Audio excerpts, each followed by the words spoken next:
अस्सलाम वालेकुम। I hope you all would be fine. Okay, आज हम एनाटमी के बारे में थोड़ा डिस्कस करेंगे। अच्छा, आप एनाटमी को पढ़ने के लिए gross anatomy head and neck, आपको एक बुक है एटलस ऑफ ह्यूमन एनाटमी, ये आप ज़रूर ले लेना, ठीक है, क्योंकि इसमें डायग्राम्स बनी हुई हैं लाइक दिस। तो इसमें आपको अच्छे होते हैं, कंसेप्ट आपका अच्छा बिल्ड हो जाता है, आपको पता लग जाता है कौन सी चीज़ कहाँ पे है, किस तरह से कौन सी नर्व पास कर रही है, कौन सी आर्टरी कहाँ से, उसका कोर्स क्या है। तो ये बहुत ये होनी चाहिए, आपका कंसेप्ट बहुत अच्छा बिल्ड हो, ठीक है।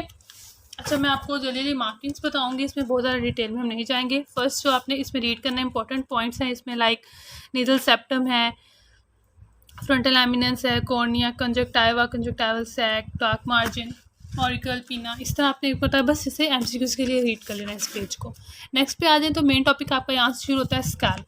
अब स्कैल्प क्या, हमारे पास सॉफ्ट टिश्यू होता है। स्कैल्प जो होती है हमारे पास क्रेनियल वॉल को कवर करती है। इसकी एक्सटेंड क्या है, यहाँ से हमारे पास सुप्राऑर्बिटल मार्जिन होता है, पीछे एक्सटर्नल ऑक्सीपिटल प्रोट्यूबरेंस, और साथ में सुपीरियर न्यूक्लियर लाइन, और साइड पे सुपीरियर टेम्पोरल लाइन। इतनी सी बात थी। नेक्स्ट, अब स्कैल्प की 5 लेयर्स होती हैं। ये जो स्कैल्प है ना, एस से बनता है हमारे पास स्किन, सी से कनेक्टिव टिश्यू, ए से हमारे पास एपोन्यूरोटिका, एल से बनता है लूजर टिश्यू, एंड पी से पेरिक्रेनियम, ठीक है। और देन उसकी थोड़ी बहुत इन्फॉर्म दी हुई है, तो आप जैसे उसे रीड कर लेना। ऑक्सीपिटोफ्रंटालिस मसल है, ठीक है। अब ये इंपॉर्टेंट है, इसकी 2 पार्ट्स होते हैं, ऑक्सीपिटालिस एंड फ्रंटालिस। ऑक्सीपिटालिस को कौन सप्लाई करता है, पोस्टीरियर ऑरिकुलर ब्रांच, ये अक्सर पूछा जाता है।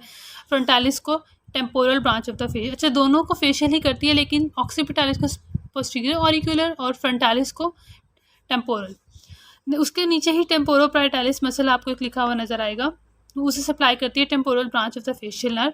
एपिक्रेनियम, एपोन्यूरोटिका, मतलब बस आपने रीड कर लेना। नेक्स्ट है, अच्छा, फर्स्ट 3 लेयर्स को हम surgical layer of the scalp भी कहते हैं, या स्कैल्प प्रॉपर, ठीक है। नेक्स्ट आ जाता है लूज रेगुलर टिश्यू, जिसे हम dangerous layer of the scalp भी कहते हैं, ये आपने याद रखना है।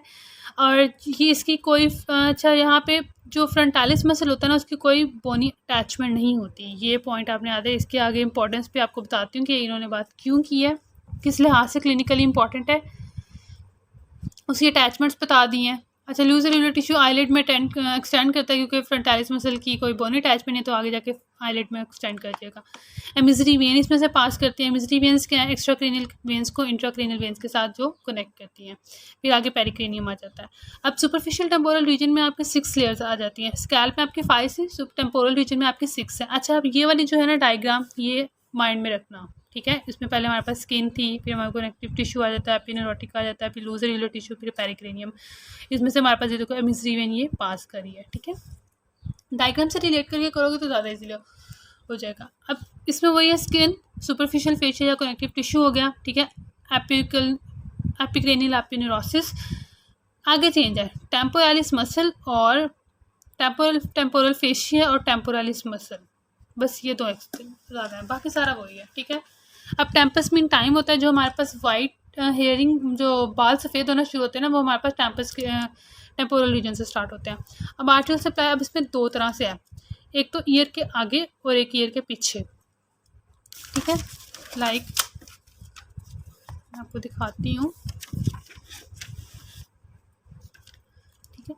अब in the front of ear supratrochlear artery, supraorbital और सुपरफिशियल टेम्पोरल, ठीक है ये। और behind the ear posterior auricular artery, occipital artery. अब ये किसकी ब्रांचेस हैं, सुप्राट्रॉक्लियर सुप्राऑर्बिटल इंटरनल कैरोटिड की ब्रांच है, ठीक है। और जो सुपरफिशियल टेम्पोरल है, वो हमारे पास एक्सटर्नल कैरोटिड की होती है। ये पॉइंट आपने बस याद है। और इसकी डायग्राम ये वाली बहुत इंपॉर्टेंट है, ये अच्छे से करनी है। अच्छा, वीनस ड्रेनेज। अब वीनस ड्रेनेज में बच्चे क्या करते हैं, कन्फ्यूज़ हो जाते हैं, उन्हें समझ नहीं आ रही होती, तो बहुत ईजी है। सुप्राट्रॉक्लियर, सुप्रा और बाइटल दोनों मिलके एक बनाएंगे, जिसे हम कहेंगे एंटीरियर फेशियल वेन, ठीक है। ये सुप्राट्रॉक्लियर, सुप्रा और बाइटल, एंटीरियर फेशियल वेन। अब पीछे से आ जाती है सुपीरियर ऑप्थेल्मिक और इंफीरियर ऑप्थेल्मिक, ये हमारे पास जाके कवर्नर साइनस में ट्रेन करी थी, ओके। अब सुपरफिशियल टेम्पोरल ये आ रही है, ठीक है। और पीछे से कान के पीछे से आ रही है हमारे पास मैक्सिलरी वेन। मैं आपको दिखाती हूँ, सॉरी मिस हो गई, ये देखो, ये मैक्सिलरी वेन, ये छोटी सी, और ये सुपरफिशियल टेम्पोरल और ये मैक्सिलरी दोनों मिलके हमारे पास क्या बनाएंगी, रेट्रोमैंडिबुलर। अब रेट्रोमैंडिबुलर नीचे जाएगी, वो दो में डिवाइड हो जाएगी, एक उसकी एंटीरियर डिवीजन होगी, एक उसकी पोस्टीरियर डिवीजन होगी, ठीक है। अब जो इंटीरियर डिवीजन होगी ना, वो आगे से जो एंगुलर वेन आ रही थी, ये वाली एंगुलर वेन में साथ मिलेगी और जाके बना देगी इंटरनल जुगुलर वेन। और जो हमारे पास पोस्टीरियर डिवीजन थी, वो पोस्टीरियर ऑरिकुलर के साथ मिलकर बना देगी एक्सटर्नल जुगुलर वेन, ठीक है। बस इसमें यही बात याद रखने वाली है। ये मैं आपको करीब करके दिखा देती हूँ। ये वाला फ्लो चार्ट आप बुक पे ड्रॉ कर लें, बहुत ईजी रहेगा। ओके, अब इसमें कुछ इमेजरी वेन्स होती हैं, ठीक है, like parietal imagery when, mastoid imagery when, occipital, और ये सब आपने पढ़ना ज़रूर है। नेक्स्ट है नर्व सप्लाई। अच्छा, नर्व सप्लाई ना, उन जिस तरह हमने आर्टेरियल सप्लाई डिवाइड की थी दो पार्ट्स में, इस तरह nerve supply in the front in the behind. Front में हमारे पास क्या होगी, चार सेंसरी एक मोटर, बिहाइंड 4 सेंसरी एक मोटर। उसका अपने नेम्स याद कर लेने हैं। सेम उसी तरह ये फिर डायग्राम को आपने माइंड में रख के अच्छे तरीके से करना है, ठीक है। अच्छा, ये ना मैंने वही नीचे वाले जो डायग्राम है उससे मैंने अपने ही उसमें किया हुआ है कि मतलब मुझे इजी रहे। और ये एक टेबल है, ये नज़दीक से देख लें, इमेजरी वेन्स का खुद ड्रॉ किया था, ताकि क्योंकि एग्ज़ाम्स के टाइम इतना टाइम नहीं होता कि आप थ्योरी बैठ के पढ़ो। अच्छा, क्लिनिकल एनाटमी जहाँ जहाँ आएगी उसे आपने बहुत अच्छे से करना है, बहुत इंपॉर्टेंट है, ठीक है। अब इसमें हमारे पास फेलो हीमाटोमा, क्योंकि जो हमारे पास जो होती है ना पेरिक्रेनियम सूजस के साथ बहुत स्ट्रिक्ट, वो टाइटली अटैच होती है, तो सब ने उसमें फ्लूइड जब फिल हो जाता है ना, तो वहाँ पे हमारे पास वो स्वेलिंग बना देती है, फेलो हीमाटोमा, ठीक है। लेकिन ये सुचुरल लाइन को क्रॉस नहीं करता है, याद रखना है। Dangerous area of the scalp या लूजर यूलर टिश्यू, जो मैं आपको पीछे बता चुकी हूँ। क्योंकि इसमें से ना इमेजरी वेन्स पास करती हैं। अच्छा, ब्लैक आई मोस्ट इंपॉर्टेंट। मैंने आपसे पीछे बात की कि फ्रंटाइल्स मसल की कोई बोनी अटैचमेंट नहीं होती। Some time in the case of injury, तो ब्लड क्या होता है हमारे पास आगे की तरफ आ जाता है, ठीक है। ब्लड अगर हमारे पास कोई भी चोट लगी है लूज एरिकुलर टिश्यू में, लॉस ऑफ ब्लड हो गया, ठीक है, तो वो क्या करता है, स्कैल्प में स्वेलिंग करेगा। और जो हमारे पास ना इस तरह के ये आईलिड में आ रहा है ना, फॉर एग्जांपल आईलिड में आ रहा है, तो उसमें ना आईलिड में एक्सटेंड कर जाएगा और ब्लैक आई कॉज करेगा। अच्छा, अब इसमें अगर लोकल इंजरी हो ना, तो ये देखो इन्होंने यहाँ पे बनाई हुई है, स्कैल्प में इंजरी हुई तो पूरी आई ही वो रेड होगी। लेकिन अगर लोकल इंजरी हो ना, अगर आँख में अपनी चोट लगी है, तो वो छोटा सा सिर्फ वहीं पे निशान बनेगा, लेकिन स्कैल्प की वजह से पूरी आई रेड हो जाती है आपकी, ठीक है।